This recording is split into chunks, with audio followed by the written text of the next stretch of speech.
അവിടെ പയ്യന്നൂർ ബോളിയുമായി ബന്ധപ്പെട്ടുകൊണ്ടുള്ള ഒരു ധനസമാഹരണത്തിന് പോയ ഘട്ടത്തിലുള്ള ഇതൊക്കെ പാസ്പോർട്ടിൽ രേഖപ്പെടുത്തും പോയതിന്റെ ഡീറ്റെയിൽ ഇത് പരിശോധിച്ചപ്പോൾ മനസ്സിലായത്. ഇത് മുമ്പിൽ അവതരിപ്പിച്ചപ്പോൾ വി കുഞ്ഞികൃഷ്ണന് പാർട്ടി ജില്ലാ കമ്മിറ്റി യോഗത്തിൽ മിണ്ടാട്ടുണ്ടായിരുന്നില്ല. ഇതൊന്നും പുറത്തു പറയാൻ ഉദ്ദേശിച്ചതല്ല. അപ്പൊ അങ്ങനെ പറഞ്ഞുകൊണ്ട് പാരിതോഷികം ഇങ്ങനെ വാങ്ങി എന്ന് പറഞ്ഞിട്ടാണ് ഇത് അവതരിപ്പിക്കുന്നത് പാർട്ടിക്ക് മുമ്പിൽ. അദ്ദേഹത്തിന്റെ വാദം സമ്പൂർണമായും പൊളിഞ്ഞു. ഇപ്പൊ എന്നിട്ട് പുതിയ വാദമായിട്ട് പറയാണ് വി കുഞ്ഞികൃഷ്ണൻ തന്നെ പാർട്ടി കമ്മിറ്റിക്ക് മുമ്പിൽ ഉന്നയിച്ചതെന്താ 17.5 ലക്ഷം. വി കുഞ്ഞികൃഷ്ണൻ ഉന്നയിച്ച കാര്യം പറയുന്നു. ഇപ്പൊ നിങ്ങളോടെന്താ പറഞ്ഞോ എനിക്കറിയില്ല. പാർട്ടി കമ്മിറ്റിക്ക് മുമ്പിൽ അദ്ദേഹം ഉന്നയിച്ചത് 17.5 ലക്ഷം വിലയുള്ള ഭൂമി 18.25 ലക്ഷം രൂപക്ക് വാങ്ങി. 17 ലക്ഷം എന്ന് പറഞ്ഞാൽ 2011 അദ്ദേഹം തന്നെ പറയുന്നത് 2011 15 ലക്ഷം രൂപ ആധാരത്തിൽ കാണിച്ച് രജിസ്റ്റർ ചെയ്ത ഭൂമി. ആധാരത്തിൽ കാണിച്ച് രജിസ്റ്റർ ചെയ്ത ഭൂമി. ഇത് വി കുഞ്ഞികൃഷ്ണൻ പാർട്ടി കമ്മിറ്റിക്ക് മുമ്പിൽ പറഞ്ഞാണ്, ഞാൻ പറയുന്നല്ല. അങ്ങനെ രജിസ്റ്റർ ചെയ്ത ഭൂമി 2017 എടുക്കുന്ന സമയത്ത് 18.5 ലക്ഷം രൂപക്ക് വാങ്ങി എന്നുള്ളതാണ് ആക്ഷേപം. 18.25 ലക്ഷം മറ്റും. അതാണ് ഞാൻ നിങ്ങളോട് ചോദിച്ചത്. 2017 ആധാരത്തിൽ 15 ലക്ഷം എന്നാണ് കാണിക്കുന്നത്.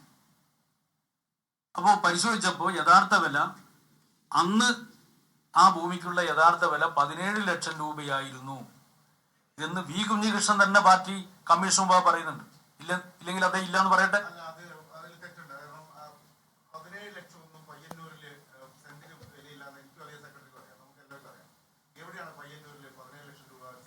അല്ല, അതെനിക്കറിയില്ല. ഞാൻ ഭൂമി ഇടപാട് നടത്തുന്ന ആളല്ലേ.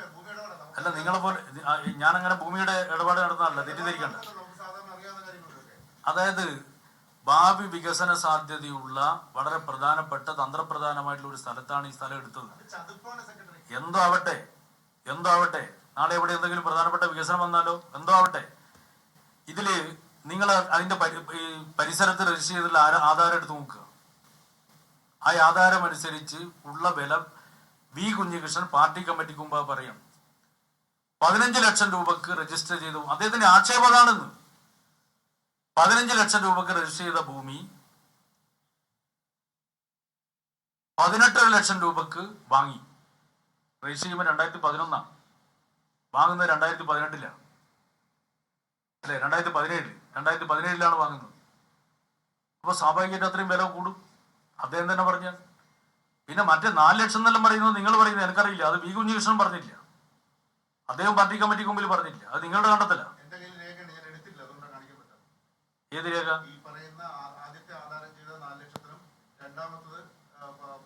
അതില് പാർട്ടി കമ്മിറ്റി വിശദമായ പരിശോധന നടത്തിയാണ്. അതില് നിങ്ങൾ മനസ്സിലാക്കേണ്ടത് നിങ്ങൾ ആരെയാണ് ലക്ഷ്യം വെക്കുന്നത്. ഇത് പറഞ്ഞുകൊണ്ട് നിങ്ങൾ ലക്ഷ്യം വെക്കുന്ന ആരെയാ? നിങ്ങൾ അവിടെ ലക്ഷ്യം വെക്കുന്ന ആരെയാ?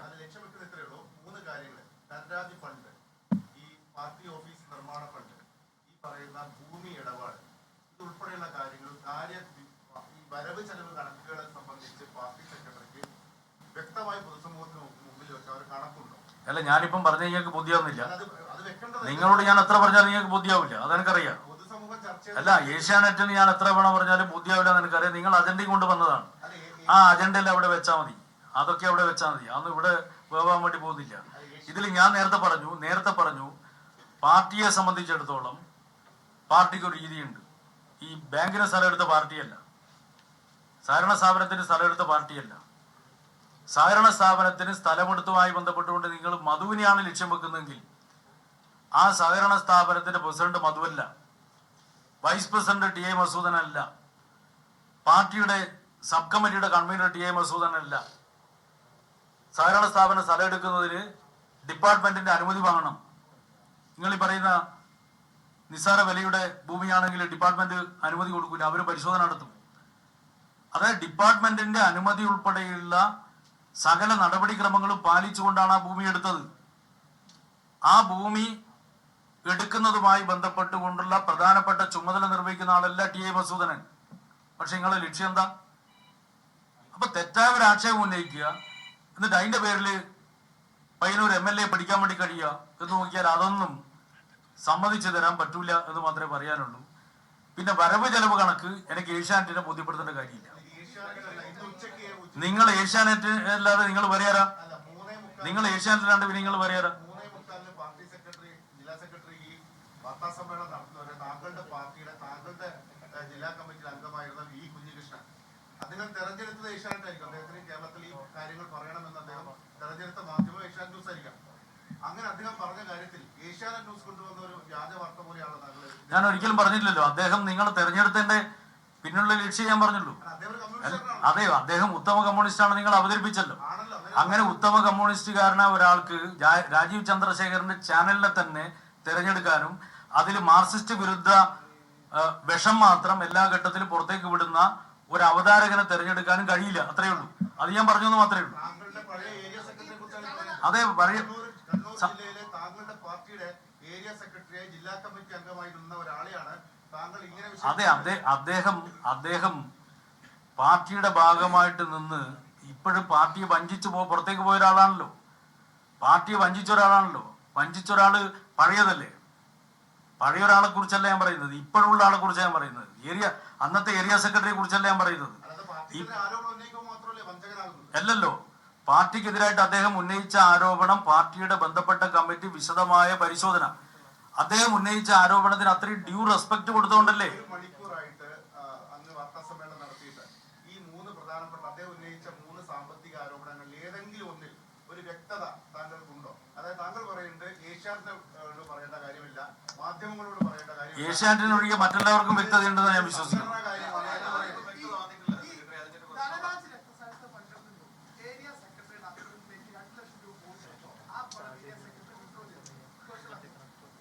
അതില് അതായത് ബിൽഡിംഗ് ഇപ്പൊ ചില ധനരാജ് ഫണ്ടുമായി ബന്ധപ്പെട്ടുകൊണ്ട് എന്തൊക്കെ ആവശ്യത്തിന് വേണ്ടിയാണ് വിനിയോഗിക്കുന്നത് ഞാൻ പറഞ്ഞല്ലോ.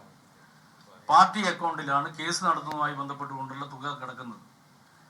അപ്പൊ ആ തുക ഇപ്പൊ ചില സന്ദർഭങ്ങളിൽ വ്യത്യസ്ത ആവശ്യങ്ങൾക്ക് വേണ്ടി വിനിയോഗിച്ചിട്ടുണ്ടാവും. അങ്ങനെ വിനിയോഗിക്കുന്ന തുക അങ്ങനെ വിനിയോഗിക്കാൻ പാടില്ല എന്നുള്ളതാണ് പാർട്ടിയുടെ പൊതു നിലപാട്. പക്ഷെ അങ്ങനെ വരുന്ന തുക,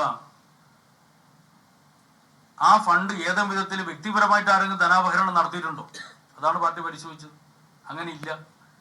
പക്ഷേ പാർട്ടി തന്നെ കണ്ടു ഇത്തരത്തിൽ ഒരു പ്രത്യേക ആവശ്യത്തിനുള്ള തുക ആ ആവശ്യത്തിന് വേണ്ടി വിനിയോഗിക്കുക.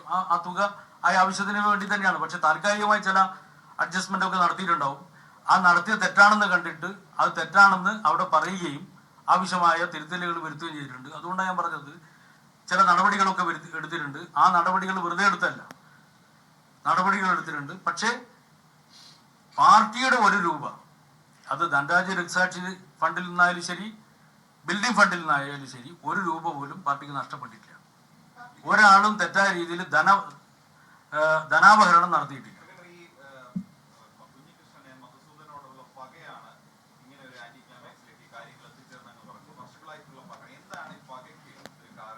അത് ഞാൻ പിന്നീട് പറയാം. അദ്ദേഹത്തിന്റെ പുസ്തകം വരട്ടെ, അപ്പൊ നിങ്ങൾക്ക് മനസ്സിലാവും. അദ്ദേഹത്തിന്റെ പുസ്തകം വരട്ടെ, അപ്പൊ നിങ്ങൾക്ക് മനസ്സിലാവും. അല്ല, എന്തായാലും ഇപ്പൊ ടൈമിങ് തെരഞ്ഞെടുക്കപ്പെട്ടത്, അല്ലെങ്കിൽ ഇതൊക്കെ നേരത്തെ അദ്ദേഹത്തിന് പറയാലോ. അദ്ദേഹം പാർട്ടിയിൽ നിന്ന് പുറത്തു പോയിട്ട് ഒന്നും ചെയ്യാതെ കുറെ കാലം എഴുതിയിട്ടില്ലേ?